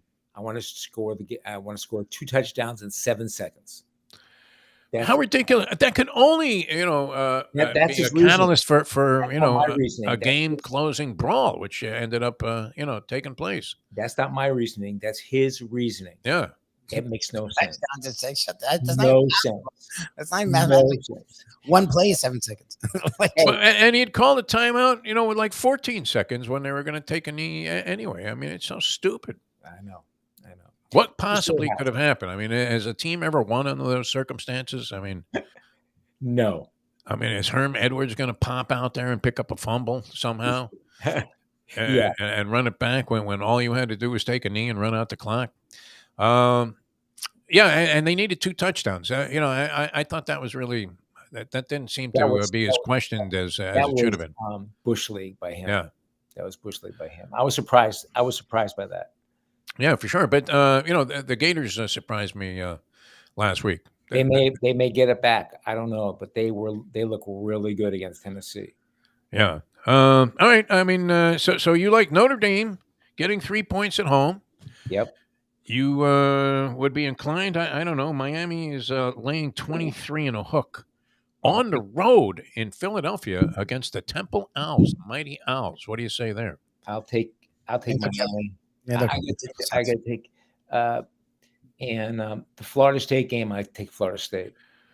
Okay. You're lined up with the state here. Did you also vote for DeSantis? I know everything about Florida. I did not vote for DeSantis. I can't imagine. Yeah, my mother would be rolling over in her grave if she even thought I would bring this up. God Almighty. Yeah. I mean, as far away from that as you possibly could get. Okay. Any other games of any interest here? We got the pro games. The Dolphins and Denver. Tony. Dolphins, I thought they were just as impressive in some ways. I know they didn't have the electrifying completions down the field and the big plays from Tyreek Hill in this game. But as Lubie has pointed out, now that he is right along the lines of Greg Cosell in terms of his analytics and sabermetrics, they reversed field literally and ran the ball. And you had Belichick trying to take away all the passing plays. And, so they ran the ball up his ass in this game. I think this week they have to watch out. I think Denver comes in wounded. They're 0-2. Yeah. And this could be Wilson's swan song or his coming out party. Shining moment, yeah. So I would take this really, really seriously. Home game, the crowd will be juiced. They'll be excited. They'll be loud. And nothing quiets them down quicker than for Denver to come out and just smoke. Oh my God! So they have to be careful. They really do. If Denver was coming in 2-0, I would say yeah for sure. But Denver's coming 0-2. You like them better at 0-2. And there's a sentimental aspect to this game. Mike Westhoff, who of course was on the sidelines for so many years with the Miami Dolphins, and then later. Almost an equal number of years. I think it was a little less of a tenure with the New York Jets, but in the league forever. And we love the guy. He's been a frequent visitor here on the program, all throughout the years we've been doing this. Always brilliant in his analysis. And he comes back with the Denver Broncos as their special teams coach. And, of course, how did Denver start the season? Onside kick. Onside kick. You got to love it. I love that. And Westy, you have to imagine, somehow convinced Sean Payton, who, was inclined to do this sort of thing anyway, as he did in the Super Bowl, open up the second half that year when New Orleans won, probably said, you know what, Mike, that's why we have you here. That's a good idea. But he's coming back to, a place where he had, a lot of memories as a member of the Dolphins staff. So that'll be an interesting aspect of the game. And, But I don't know. I like the Dolphins to win this game. I'm not sure. I don't see why. They're laying like 6 and a hook, but I'm just saying. I'm not impressed with Denver at all. I mean, that They're game rough. was closer than it should have been last week. They're rough. I'm saying that I think they're going to win too, but they have to be careful because Denver could take this game and blow it out. Yeah, I mean, I don't think Denver's that good. I really don't. I would be surprised. But look, stranger things have happened, right? So you wouldn't necessarily take the Dolphins if you were in a survivor pool this week, straight up. Yeah, I would still take them, but I would Yeah. I would take them with a wink and a smile. Okay. All right. I mean, imagine if you had the Giants last week in a survivor pool. oh Jesus. Well, that would have taken some guts anyway after they got shellacked by the Dallas Cowboys. Yeah, exactly. All right, Tony. Well, it's been great. Tell us about Texas Roadhouse. We want to get a word in for Texas Roadhouse restaurants, of course. And wow, as you mentioned, like 240 some stores throughout Way the more country. than that. I think they have over 400. Everywhere I've ever traveled to, where I've driven by a Texas Roadhouse, including everything Lexington, in-house. Kentucky, packed. Yeah, it's They great. make they start in the morning. That's why they're not open in the morning. They prep everything in the morning. They make their bread fresh. I Yep. mean, Lubie and I went in there. We saw them, but gobs and gobs of pastry chef and just everywhere. They make their own dressing. Each dressing has to be taste tested before it goes out. Yep. The meat is pre-cut. You can't beat what they do. Yep. You can't beat it. And they make their margaritas fresh. Their beer is the coldest beer in town. So I think that if you haven't tried it, listen up. If you haven't tried it, just go. Give it a shot. I want to be scarfing down on the house, but nonetheless, like a $90 steak tonight at Gordon Ramsay in Atlantic City. And yet, I mean, we had what was, I think, what was it, even $23 or something like that? $100 for a bone-in ribeye. For a bone-in ribeye, that was, I mean, obviously there's going to be, a slight difference in quality, but not that much, Doesn't taste like it. Yeah. Like It's a great it place really to is go. amazing what kind of value they give you for your dollar there at Texas Roadhouse. It's a great place if you're a single, if you're a double, if you're a Family, I've gone with family. friends. They really handle everything. Yeah, fantastic. Yeah. You'll celebrate a graduation. And this celebrate- Saturday's ridiculous with games. You can just plop down there and be there the whole freaking day. Yeah. That's That's right. great. I said to my wife last night, I said, I am not moving from noon on. You're going to be in college football heaven. It's going to be great. And then, of course, as you mentioned, you get that first. I mean, I don't know if it's the first test for Colorado, but we'll see if the story persists. Yeah, that'll be If they something. get buried by Oregon, where that story goes. All right, Tony, always a pleasure, my friend. You have a great week. Enjoy yourself out there. Delaware Chicken Farm and Seafood Market tomorrow. Tony Segreto, public appearance. See you And then tomorrow. at Friday at Gulfstream with Joey Kornblit. That's 2 festive days Yeah. on the Mike Mayo Lunchbox. So we'll see you guys next time. And thanks, Tony, for being with us. My pleasure. All right, we're sticking around. I didn't mean to sign off there. It sounded like I was getting out of here. That was a premature Wow, evaluation. we're moving along to another great person. How could you not love it? I mean, and especially after last night, this is going to be a pleasure for us to bring you guys Tommy Hutton in just a moment here. And we'll be back with Tommy Hutton, the baseball analyst with the Miami Marlins. And of course, longtime player, has the distinction of never being hit by a pitch. All those years, man. Holy Ron Hunt, never hit by a pitch. Tommy Hutton.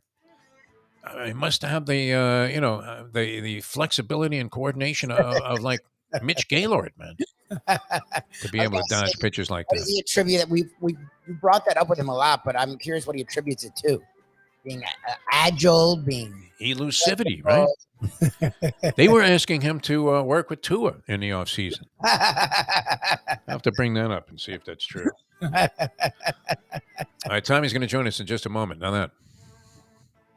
It's 8:34. Ponies in Style at Champions, the outstanding simulcasting room at beautiful Hialeah Park. Yes, the grand old lady of thoroughbred racing has never been more vibrant, and you can wager on the races from the top tracks around the country while enjoying a cocktail at the Brass Rail Bar or any of the fine foods served throughout the facility. If poker is your game, you're covered in style. And you can play all your favorite Vegas-style games, including blackjack, craps, and roulette, in Hialeah Park's sizzling hot casino. Get a player's card when you walk through the door for all kinds of generous amenities, including our favorite, free play, when you come out to the ultimate casino and entertainment destination, Hialeah Park. These days, we're all looking for comfort anywhere we can find it. Thank goodness for Landlubbers Raw Bar and Grill in Plantation, because they are making sure you are as comfortable as possible. First of all, they're not only open for delivery and pickup. All you have to do is go to landlubbersbarandgrill.com for both pickup and free delivery. You're going to have the best wings in the world. You're going to have a great burger. You're going to have their amazing soups. Again, Landlubbers Raw Bar and Grill. It's nice and easy. Just go to landlubbersbarandgrill.com for both your pickup and free delivery. Thank goodness for Landlubbers for making you always feel right at home. Are you looking to buy your first home? Have you been turned down for a loan? Do you need to refinance or get money out of your home? Call Michael Kodsey, CEO of Choice Mortgage. He's been helping the South Florida community get mortgages for 30 years. Hi, this is Michael Kodsey, CEO of Choice Mortgage. We have the most competitive fixed rates in the market. Call me 24/7, 561-441-2730. And remember, I don't just work banking hours. To make the right choice for your home, call Choice Mortgage today. We always love having this man come back on the show, the great one himself, from the Fox Sports broadcast team on Marlins baseball, and just an outstanding individual. The great Tommy Hutton joins us here on the show. Tommy, how are you, my friend? Defo, I'm great. Oh, Defo, pleasure to be on with you. The golf back on television. I was happy to watch a little golf. I was rooting for DeChambeau because with this baseball stuff and no work, I was hoping you could squeeze me a 20. I'm a little light. You've been hanging with Jimmy Haas at the Breezeway at Gulfstream, huh?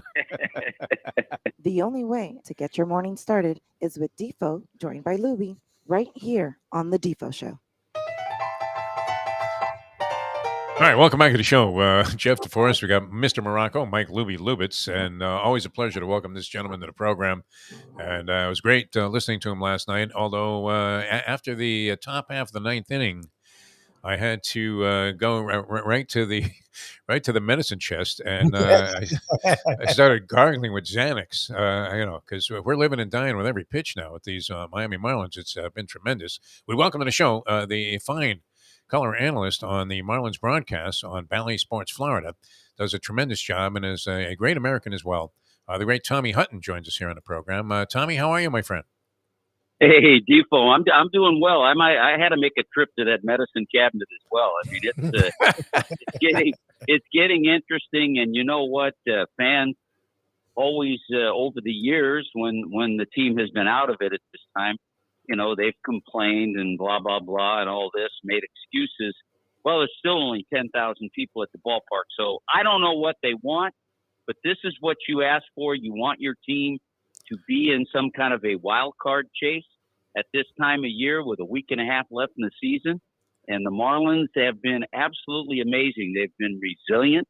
It seems like every time I look at Paul, my partner, Paul Severino, when it looks like they've maybe lost a game or two and it looks like things are turning in the other direction, you go, oh, maybe this is it. Maybe this is going to happen. And all of a sudden they rebound with a couple of great games. So it's been a really fun team to watch.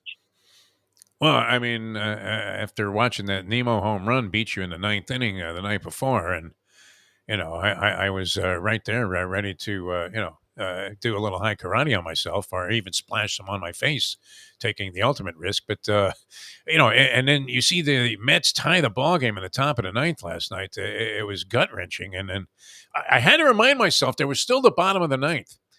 And, and when you saw what transpired, it was just great because this Jake Berger, I mean, the infusion of and the catalyst that Berger and both Bell have been in the lineup. I mean, we replaced, Cooper and Segura at the corners, a bold move there. And, you weren't sure how it was going to work out, but that couldn't have worked out any more sensationally, in spite of the fact that Cooper was a very, popular player here.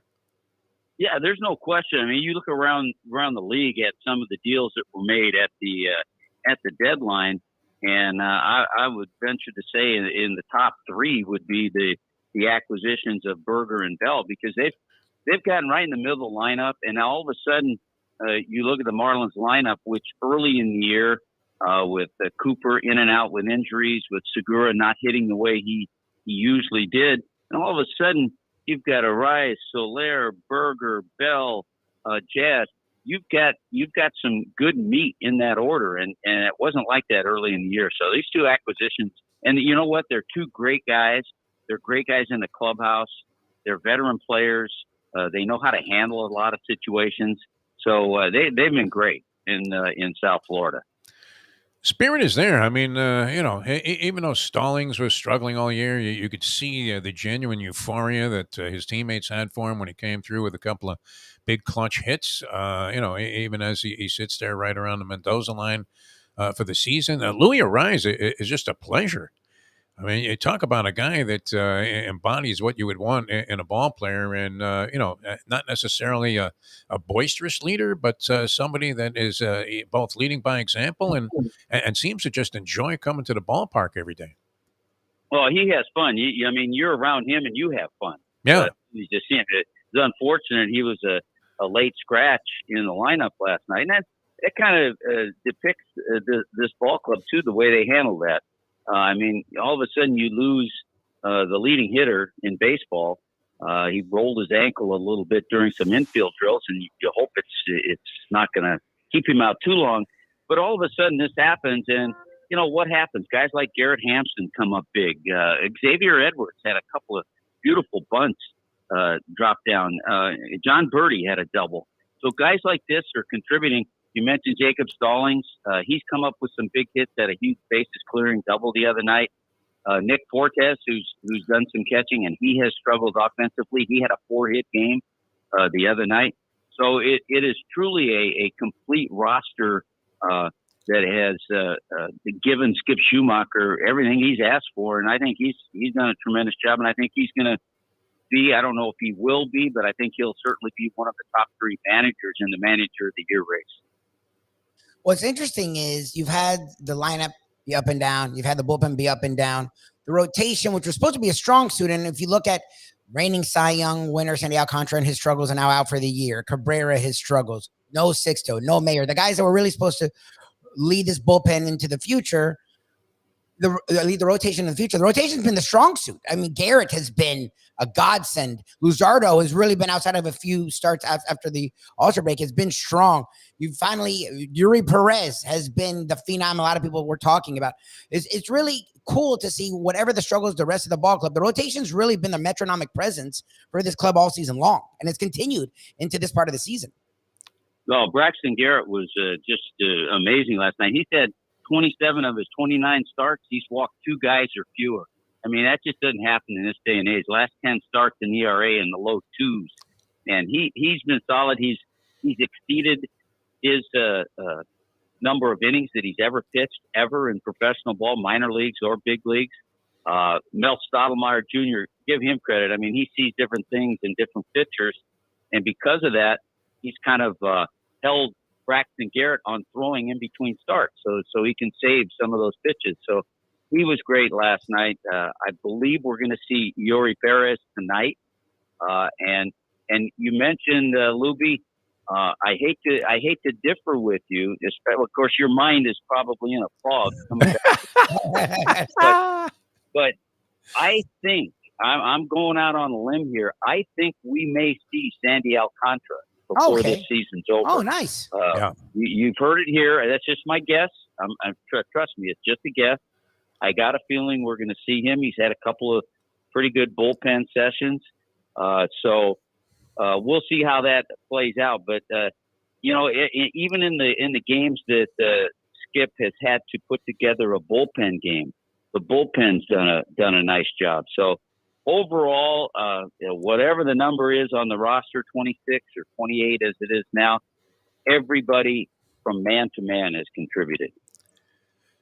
All right, this lucky Lucchesi was going for the Mets last night. He had made a series of strong showings. He looked pretty good in the ball game. I guess he finally got reached for the 3rd run, and that could have easily been the difference maker, except for the Marlins giving up the lead in the 9th inning. But you guys made a comparison. his wind-up, his motion to Dontrell Willis. I couldn't help but think that this guy looked a little bit like Clayton Kershaw, didn't he? In the way a tough delivery to hit against. You know, Defo, in your older years, you become very astute in picking up those things. Yeah, and you're right. He has that little herky-jerkiness of a Clayton Kershaw, and he had the leg kick of a Dontrell Willis. Right. The kind of the way he tucks his shoulder. I think you're basically, Defo, I think you're getting alert because you're getting ready for that junket to Atlantic City. This isn't the Altacocker junket, though. I'm actually going on my own. Wish you all the luck. I'm not sure what the over-under on the wheelchairs is going to be on the flight, but all the best. I've actually rented a wheelchair because I'm flying Spirit Airlines, so I want to make sure I get a seat. Yeah. Is Senga going for the Mets tonight? This guy's been great. What is this thing? What variation of the gyro ball does he throw? Senga? Well, he calls it. It's kind of like a split finger, a fork ball. He calls it his ghost pitch. Ghost pitch, yeah. He's been tough. He had a couple of just a crazy part of the schedule. I mean, the last time the Marlins saw the Mets, it was in early April, and he had a couple of good starts against them then.